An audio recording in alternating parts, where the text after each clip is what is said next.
இன்னைக்கு சௌசௌ வச்சு கூட்டு எப்படி பண்ணுறதுன்னு பார்ப்போம். இதுக்கு நான் 2 சௌசௌவை எடுத்து தோலெல்லாம் சீவிட்டு நல்லா பொடியா நறுக்கி, 1/2 டேபிள் ஸ்பூன் உப்பு, ஒரு 1/4 டீஸ்பூன் மஞ்சத்தூள், ஒரு 1 1/2 டம்ளர் தண்ணி ஊத்தி இத நல்லா வேக வச்சு எடுத்திருக்கேன். அது கூட 1/4 கப்பு கடலைப்பருப்பு, 1/4 கப்பு பாசிப்பருப்பு, ஒரு 1/2 டம்ளர் தண்ணி ஊத்தி இன்ஸ்டன்ட் பாட்ல 3 நிமிஷம் ப்ரெஷர் குக் பண்ணி எடுத்திருக்கேன். பருப்பு இதுக்கு ரொம்ப குழைய வேகக்கூடாது. மலர்ந்து வெந்திருக்கணும். ஆனா குழையக்கூடாது. ஸோ அந்த மாதிரி வேக வச்சு எடுத்துக்கணும். இது காயோட சேர்ந்து வேகும்போது எனக்கு கொஞ்சம் தண்ணி அதிகமா இருந்தது.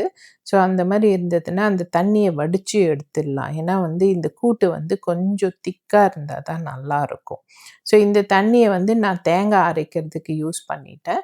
அப்படி இல்லன்னா ரசம் கூட வச்சுக்கலாம். நல்லாருக்கும் இந்த தண்ணியில.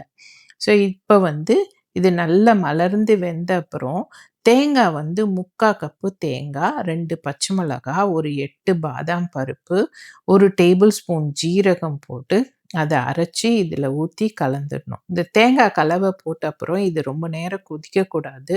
ஒரு 1 நிமிஷம் கொதிச்சா போதும்.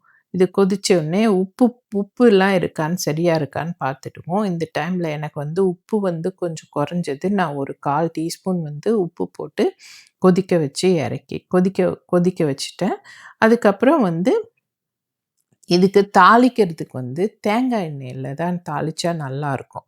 ஸோ ஒரு 2 டேபிள் ஸ்பூன் தேங்காய் எண்ணெயில கடுகு 1 டீஸ்பூன், 1 டீஸ்பூன் ஜீரகம், 1 டேபிள் ஸ்பூன் உளுந்து, ஒரே ஒரு காஞ்ச மிளகாய கிள்ளிட்டு விரையெல்லாம் எடுத்துட்டு, அது கூட கடைசியில கொஞ்சமா கருவேப்பிலை போட்டு தாளிச்சு கொட்டிட்டோம்னா, நம்மளோட சூப்பரான சௌசௌ கூட்டு ரெடி ஆயிடும். இது சப்பாத்தி கூட, சாதத்து கூட, தோசை கூட எல்லாம் தொட்டுக்கிறதுக்கு அவ்ளோ சூப்பரா இருக்கும்.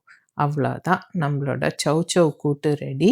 இத செஞ்சு பார்த்துட்டு எப்படி இருக்குன்னு சொல்லுங்க. Thank you.